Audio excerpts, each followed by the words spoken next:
আলাইকুম। সন্ধে ৭টা, বাংলাদেশ বেতার খুলনা। খবর পড়ছি কানিজ ফাতেমা শিফা। চলতি বছরের হজ ফ্লাইট আজ শুরু হচ্ছে। প্রধানমন্ত্রী তারেক রহমান রাত 11:30টায় হজ ফ্লাইট কার্যক্রমের উদ্বোধন করবেন বলে আশা করা হচ্ছে। এবছর মোট ৭৮,৫০০ জন বাংলাদেশি পবিত্র হজ পালন করতে সৌদি আরব যাবেন। এদের মধ্যে ৪,৫৬৫ জন সরকারি ও ৭৩,৯৩৫ জন বেসরকারি ব্যবস্থাপনায় হজ পালন করবেন। হজ ফ্লাইট আজ থেকে শুরু হয়ে চলবে ২১শে মে পর্যন্ত। ফিরতি হজ ফ্লাইট ৩০শে মে থেকে শুরু হয়ে ১ জুলাই পর্যন্ত চলবে। পরিবেশ, বন ও জলবায়ু পরিবর্তন বিষয়ক প্রতিমন্ত্রী ড শেখ ফরিদুল ইসলাম বলেছেন, খুলনা সহ বাংলাদেশের দক্ষিণ পশ্চিমাঞ্চল আজ জলবায়ু পরিবর্তনের এক নির্মম বাস্তবতার মুখোমুখি। ভৌগোলিক কারণেই এই জনপদ রিয়েল ক্লাইমেট ভিকটিম। ঘন ঘন প্রাকৃতিক দুর্যোগ এ অঞ্চলের মানুষের জীবন ও সম্পদের অপূরণীয় ক্ষতি করছে। আমাদের এখন সবচেয়ে বড় চ্যালেঞ্জ হল কিভাবে আমরা এই বৈরী পরিস্থিতি মোকাবেলা করে টিকে থাকব। তিনি আজ খুলনা বিশ্ববিদ্যালয়ের সাংবাদিক লিয়াকত আলী মিলনায়তনে খুলনা বিশ্ববিদ্যালয়ের সয়েল, ওয়াটার অ্যান্ড এনভায়রনমেন্ট ডিসিপ্লিনের উদ্যোগে soil, water and environmental resilience in the coastal zone of Bangladesh under A changing climate শীর্ষক ২ দিনব্যাপী আন্তর্জাতিক সম্মেলনের উদ্বোধনী অনুষ্ঠানে প্রধান অতিথির বক্তৃতায় কথা বলেন।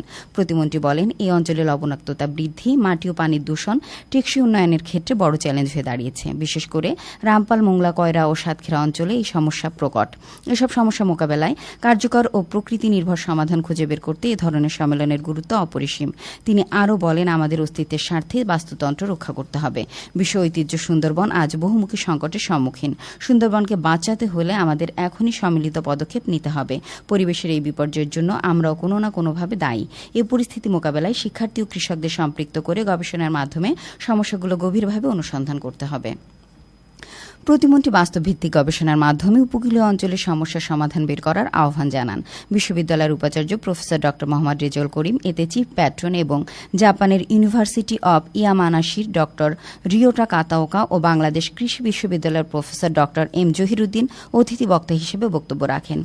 সয়েল, ওয়াটার অ্যান্ড এনভায়রনমেন্ট ডিসিপ্লিনের উদ্যোগে ডিসিপ্লিনের প্রধান প্রফেসর ড মোহাম্মদ জাবের হোসেনের সভাপতিত্বে বাংলাদেশ, জাপান, চীন সহ বিভিন্ন দেশের বিশ্ববিদ্যালয় ও গবেষণা প্রতিষ্ঠানের শিক্ষক, গবেষক ও শিক্ষার্থী সহ ৩ শতাধিক প্রতিনিধি এতে অংশগ্রহণ করেন।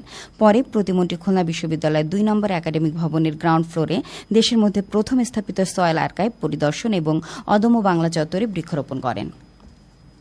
পানি সম্পদ প্রতিমন্ত্রী ফরহাদ হোসেন আজাদ আজ যশোরের শাসক উপজেলার উলাশী জিয়ার খাল পরিদর্শন করেন।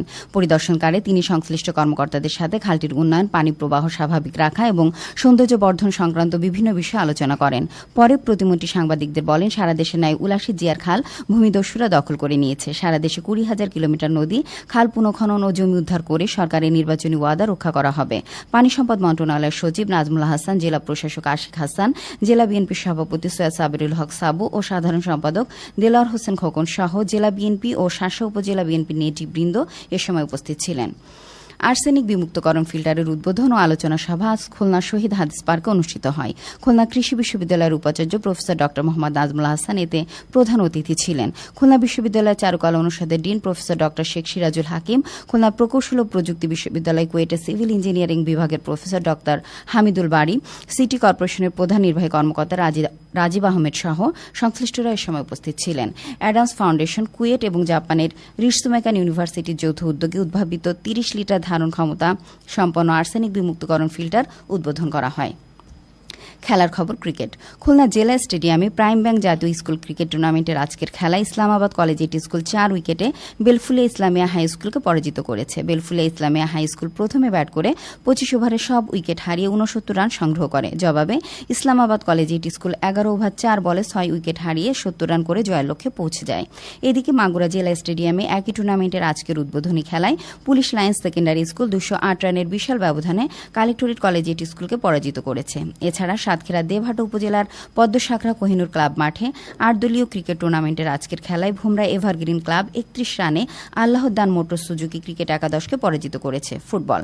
যশোরের অভয়নগর উপজেলার জওহরপুর স্কুল মাঠে ৯ দলীয় ফুটবল টুর্নামেন্টের আজকের খেলায় ৬ নম্বর ওয়ার্ড একাদশ ১-০ গোলে ৮ নম্বর ওয়ার্ড একাদশকে পরাজিত করেছে। সবশেষে আবহাওয়া। আজ রাত 1টা পর্যন্ত পূর্বাভাসে বলা হয়েছে, বগুড়া, পাবনা ও ময়মনসিংহ অঞ্চলসমূহের উপর দিয়ে পশ্চিম উত্তর পশ্চিম দিক থেকে অস্থায়ীভাবে ঘণ্টায় 45 থেকে 60 কিলোমিটার বেগে দমকা থেকে ঝোড়ো হাওয়া বয়ে যেতে পারে। সেই সঙ্গে বৃষ্টি অথবা বজ্রসহ বৃষ্টিপাতের সম্ভাবনা রয়েছে। এসব এলাকার নদীবন্দরসমূহকে 1 নম্বর সতর্কতার সংকেত দেখাতে বলা হয়েছে। খবর শেষ হলো। আমাদের পরবর্তী খবর প্রচারিত হবে আগামীকাল সকাল 8টা 10 মিনিটে বাংলায়।